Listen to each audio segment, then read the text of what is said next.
Barang siapa berusaha memelihara nyawanya, ia akan kehilangan nyawanya. Dan barang siapa kehilangan nyawanya, ia akan menyelamatkannya. Shalom semuanya, kembali lagi di 365 hari kabar baik.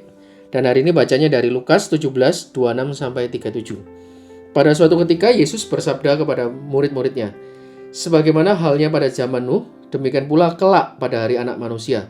Pada zaman Nuh itu orang-orang makan dan minum, kawin dan dikawinkan, sampai pada hari Nuh masuk ke dalam bahtera.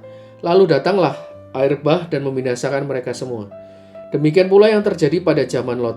Mereka makan dan minum, membeli dan menjual, menanam dan membangun, sampai pada hari Lot keluar dari Sodom.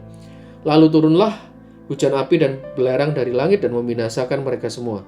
Demikianlah halnya kelak pada hari Anak Manusia menyatakan diri. Pada hari itu barang siapa sedang ada di peranginan di atas rumah, janganlah ia turun untuk mengambil barang-barang di dalam rumah.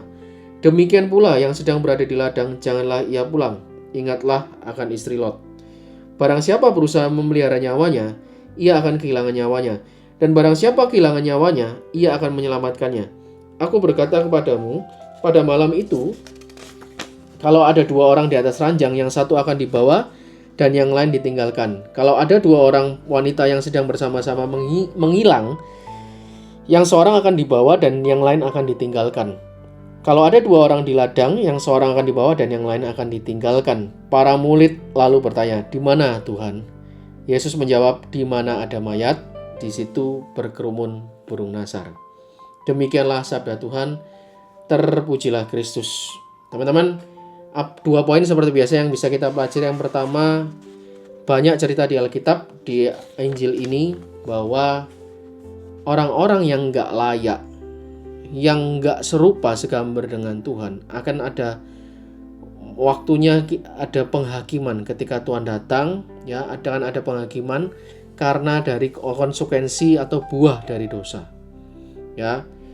Nah, di sini orang-orang yang tidak sesuai dengan standar firman Tuhan, yang hidupnya bertolak jauh dari kebenaran firman Tuhan, berbuat dosa, ya, berbuat sangat jahat, maka endingnya itu Tuhan mau sampaikan jelas pasti, yaitu maut, binasa.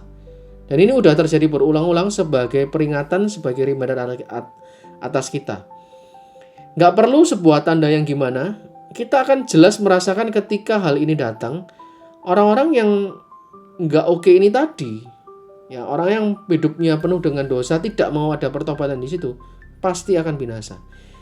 Poinnya itu, komitmennya apa? Berarti ya kita harus memperbarui hati kita setiap saat, teman-teman. Kita nggak pernah tahu kapan penghakiman, kapan kejadian ini itu datang lagi. Kapan harinya itu datang.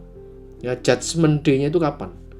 Ya, kalau tahu mah kita gampang, enak ya. Makanya kita harus mempersiapkan hati dan diri kita setiap hari. Setiap hari kita pasti berbuat salah. Setiap hari kita ini nggak sempurna, teman-teman. Tapi kita memiliki mentalitas pertobatan. Itu poin yang pertama. Poin yang kedua, di sini maksudnya, di sini dikatakan pada malam itu kalau ada dua orang, yang satu akan dibawa dan yang lain akan ditinggalkan. Artinya dua ini itu menunjuk pada pilihan, teman-teman. Yang hilang, yang ditinggalkan, yaitu pasti yang terhukum.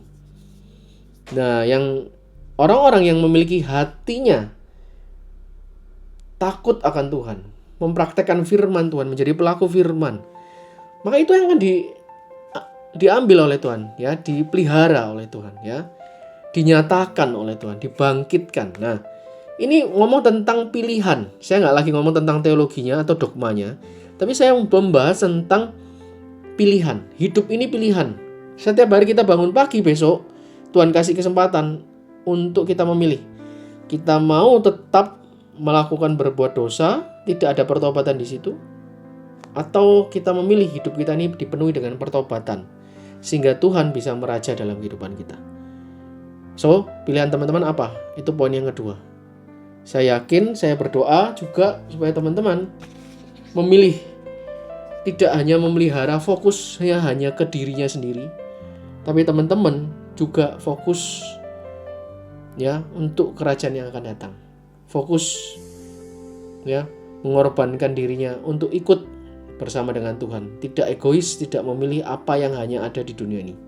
Itu aja untuk hari ini. Kita ketemu lagi di 365 hari kabar baik besok hari. See you, Tuhan Yesus memberkati. Bye.